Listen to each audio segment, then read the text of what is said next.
Thank you. God bless you, Steve and Pamela. You know, this is a milestone, 100 years old. Thank the Lord and thank you. We thought it would be so nice to record and share some of your life's history. Thank you. Uncle Ed, Yeah? tell us what year you were born. I was born in 1895 on April, and it was Easter Sunday. Where were you born? In Judated Medjayun, and that means the new town of Meadow Springs, Lebanon. Where was that located? I would say it was 20 miles east of Sidon and about 80 miles west of Jerusalem. Near the Holy Land. Yeah. What were your parents' names? My father's name was Solomon, my mother's name Shemet. What did your father Solomon do for a living? He had clothing to sell, and he would supply the Arabs. Large family, Uncle Ed. How many were there? There were 8 of us. And then one of your brothers died as an infant. We don't know much about him. What was his name? Hafiz, he was very young, 2 or 3 years old. You know, we remember you always told a story about when you were like 8 or 9 years old, and you were a little boy, and you were outside and you met this Muslim. Can you tell us about that story again? Yeah, I was out looking west of town where there's a lot of beautiful scenes, and there was a Muslim came by and looked at me. I was alone, and the Muslim said, "Are you Muslim or Christian?" I said, "I'm a Christian." He said, "Damn the Christian. He's afraid to beat me up." So I picked up and run. I'll get away from him as far as I could.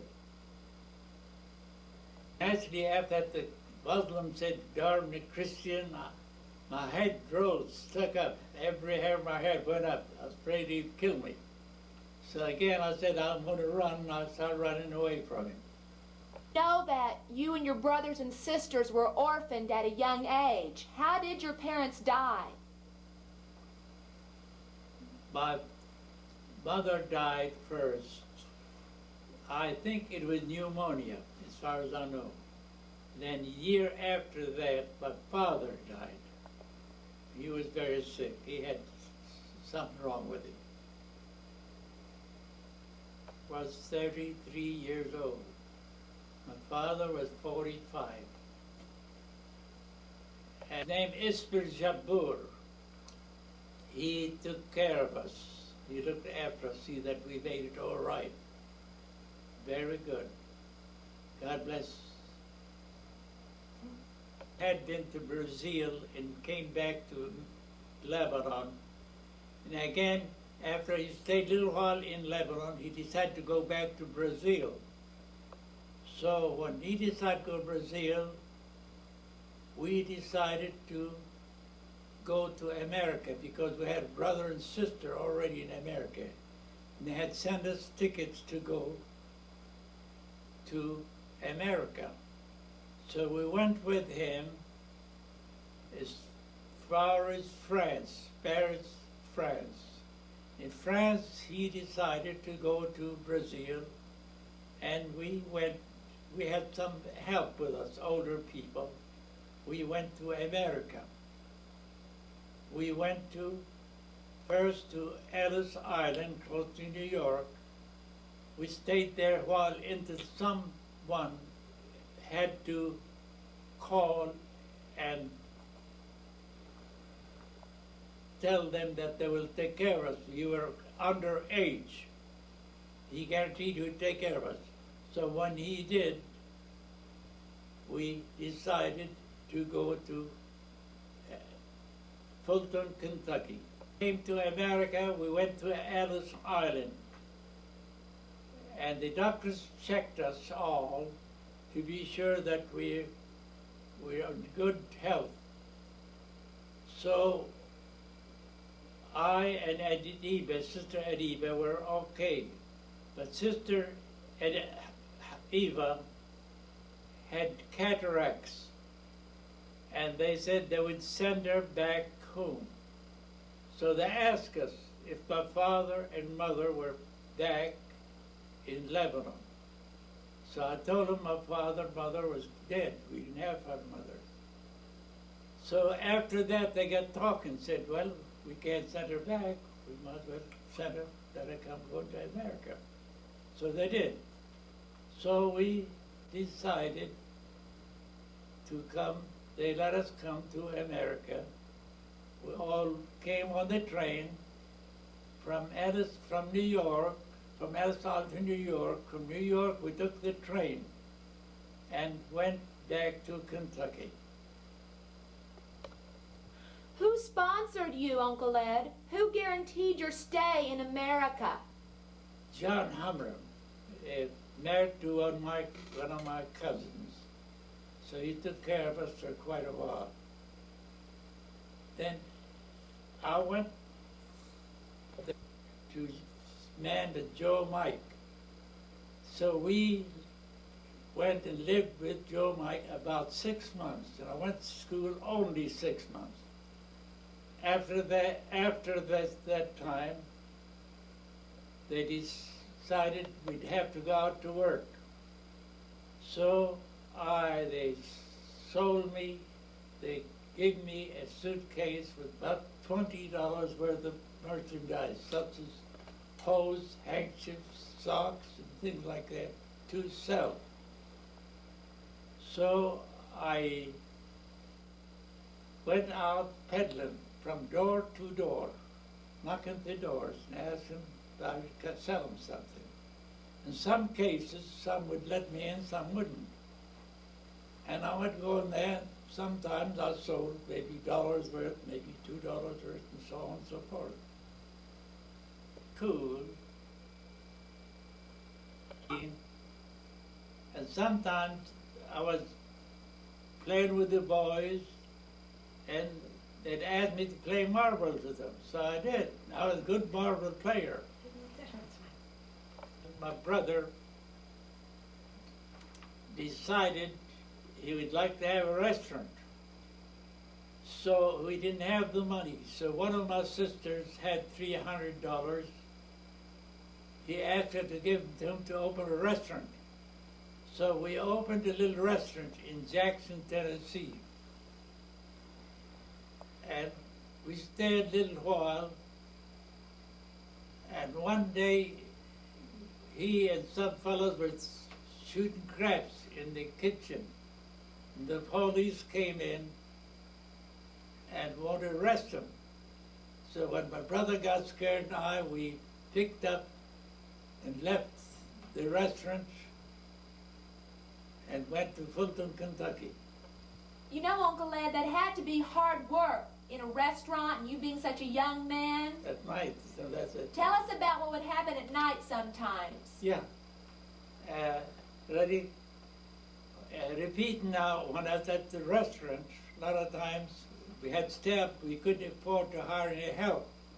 So my brother was married, and he decided to let me stay up in the restaurant. So I was young, and a lot of times I'd fall asleep in the restaurant. The people would come in, sometimes help themselves or wake me up. Some would eat or drink coffee without telling me, and some would wake me up. So finally we didn't do too well in the restaurant, and we had to leave. We moved away, had some help, and we opened up a grocery store, small store, for $300, very small, vacant little building. But we did so well, we finally opened up we had good credit, opened up we had the biggest store in that town about 10,000. We had business all over town, and we did real well. We're in Mayfield, Kentucky, Uncle Ed. I forgot, Jabur Brothers.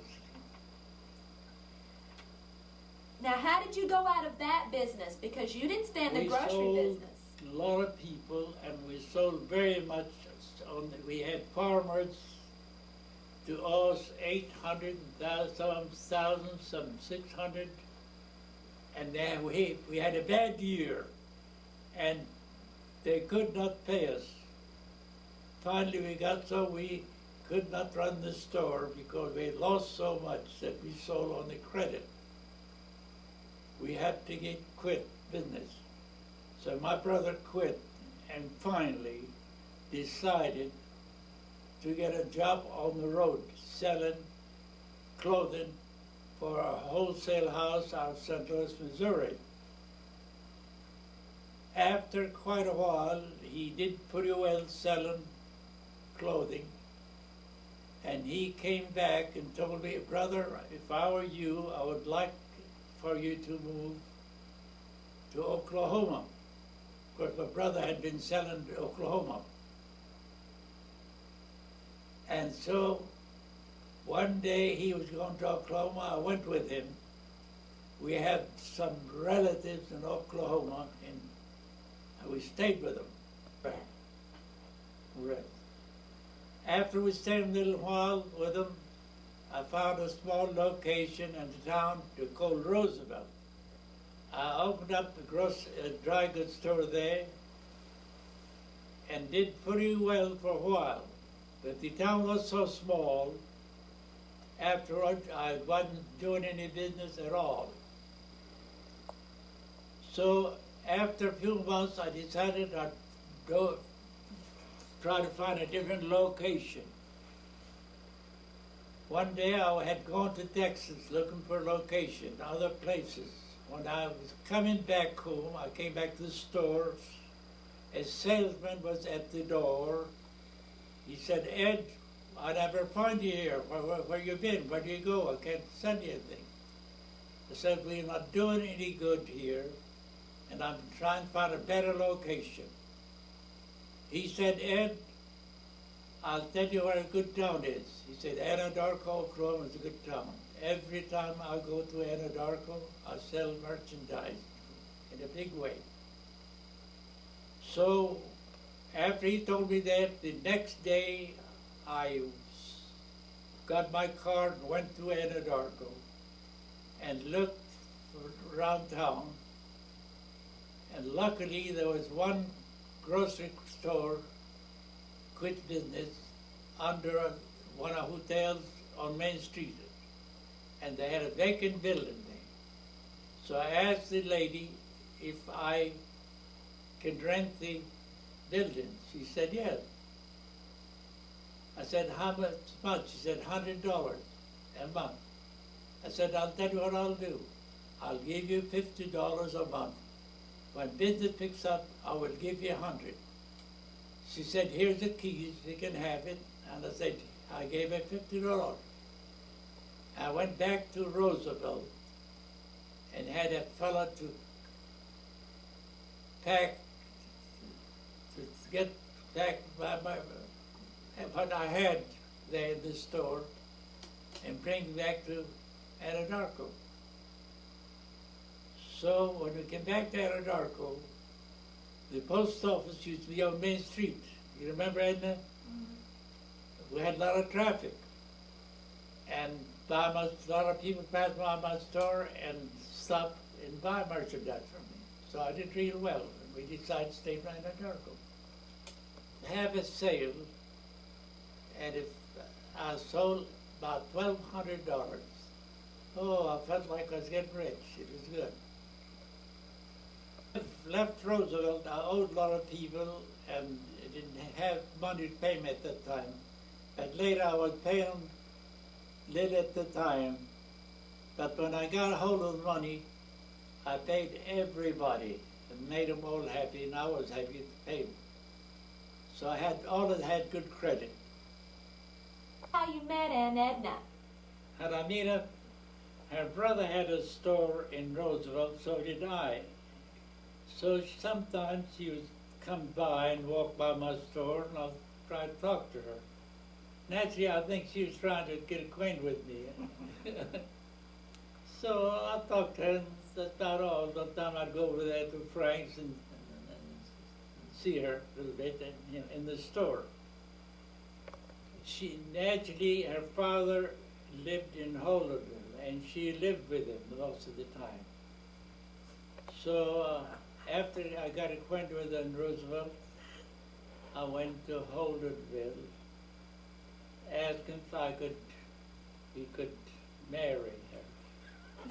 And her mother-in-law said, "It's okay."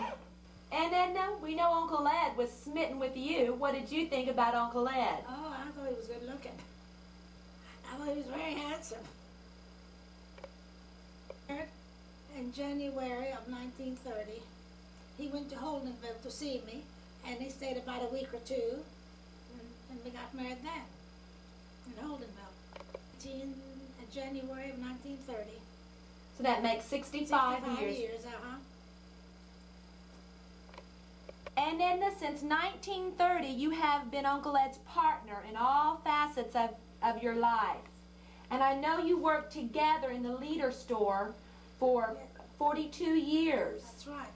And you retired in 1973. Right. What have you been doing since your retirement? Well, not much of anything. We traveled some. We went to Lebanon a couple of times. And the first time we went, we stayed about a couple of months. We went everywhere, all over Lebanon. We even went to Bethlehem and Jerusalem and Syria and all over. You want me to say that too? We went to Hawaii. Ed has a lot of relatives in Kentucky and Tennessee and Missouri, and we visited them. And we like to work in the yard. I like to keep house. I like to cook. I have lots of company. And we've always enjoyed our company. Okay, we played cards almost every night. We get together, 3-4 families, and we enjoyed that. And some nights we would play until midnight. Yeah. And we would play for hours in the evening. Don't We'd say start that, about Kim. 7 Don't o'clock sound until good. midnight. Don't sound that good. I don't believe I use that. Ed, what do you contribute your longevity to, your long life, your many years? I believe that I love everybody, and I like to help people. I do the best I can. And I thank all of us. I pray every night and morning, thank the Lord for my living, and that helps a lot. Morning, and I take exercise, and every night I take exercise, and that helps a lot. You walk. You walk I about a will couple of walk, miles. whatever I can walk, I walk. And take exercise quite a bit until I feel it real good. The most important thing is to thank the Lord. I thank the Lord for my life. He's been good to me. Very important. It's very important. Family, when we say that, we thank the Lord for giving us Uncle Ed and Ed and Edna. Well, thank you. That's Thank sweet you. of We you. love We you. love you. You're very And wonderful we thank family. the Lord for you all, too. That helps us too, because you